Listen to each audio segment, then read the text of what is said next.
When discussing the concept of chakras, prana, and energy pathways, there's one major thing we have to cover: the coiled snake itself, the divine feminine Shakti force, or as it's best known in the West, the Kundalini serpent.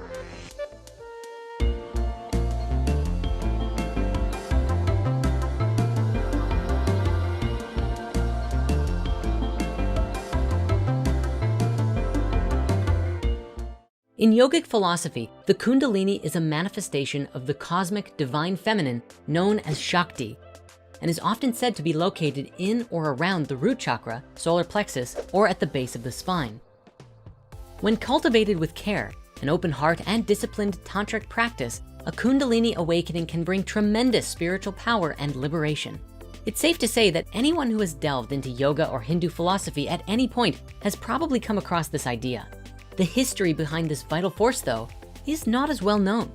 The phrase Kundalini was originally associated with deities in the Shaktiism sect of Hinduism before the 9th century, when it was adopted into the Hatha Yoga system, where it was likened to an energy force that could be awakened with postures and meditation. The word itself is mentioned in the Upanishads and is an adjective that meant circular or annular.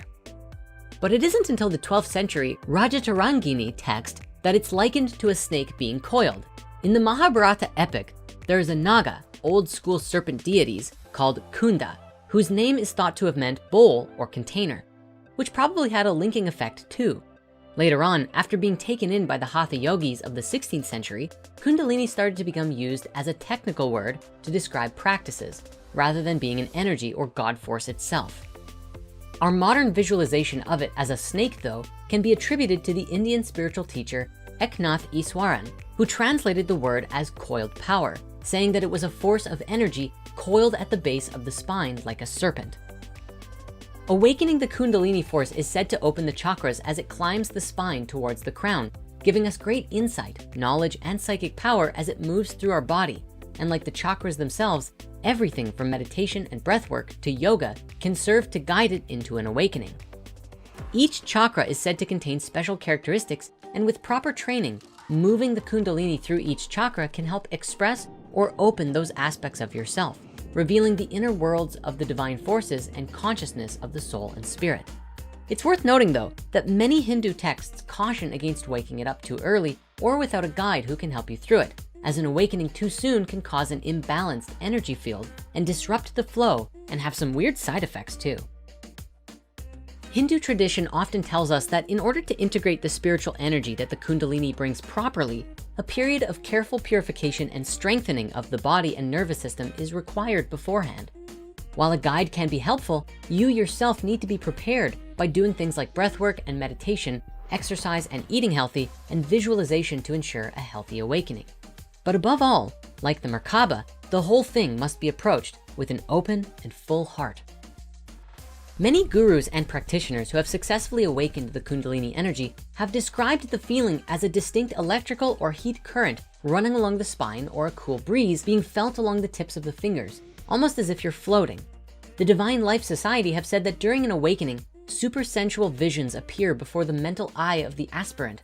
New worlds with indescribable wonders and charms unfold themselves before the yogi. Planes after planes reveal their existence and grandeur to the practitioner, and the yogi gets divine knowledge, power, and bliss in increasing degrees when Kundalini passes through chakra after chakra, making them to bloom in all their glory. In our world today, many people are starting to awaken this energy within them naturally as our planetary frequency is increasing, but many do so too soon. Funnily enough, mental problems associated with the practice of Kundalini work have become so common that there's even a Kundalini syndrome diagnosis in psychology.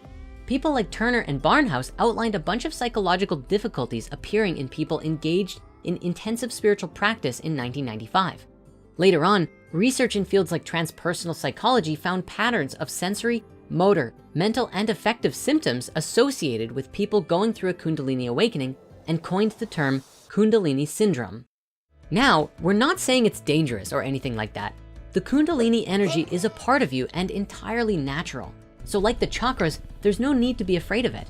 Many of the psychologists diagnosing mental issues or episodes associated with Kundalini work are simply not familiar with the Eastern systems and don't understand what's going on. So they call it a syndrome and misdiagnose it. Like plant medicine, a Kundalini awakening can purge much of the stagnant and negative energy within the nadis and meridians, resulting in a sometimes violent purge.